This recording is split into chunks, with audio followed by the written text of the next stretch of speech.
The overcast foot is sometimes called an overedge foot. Though foot styles may vary slightly, they work essentially the same way.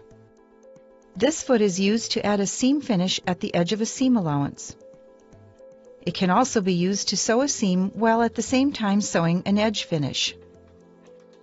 The overcast foot has a small bridge or prong within the stitching area of the foot, which allows more thread into the stitch.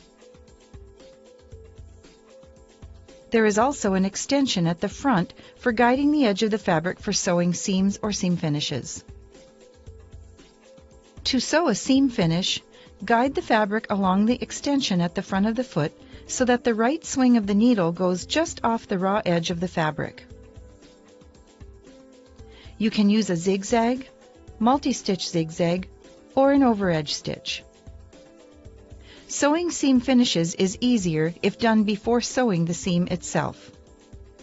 When the sewing is completed, the stitches and fabric will lay smoothly. Press when finished. To sew a seam and seam finish simultaneously, set the machine for an overedge or slant overedge stitch. Place the two fabrics, right sides together, under the presser foot with the raw edges lined up with the guide that extends to the front of the foot.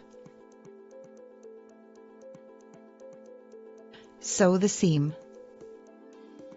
You can also attach ribbing to cuffs, sleeves, and neck edges.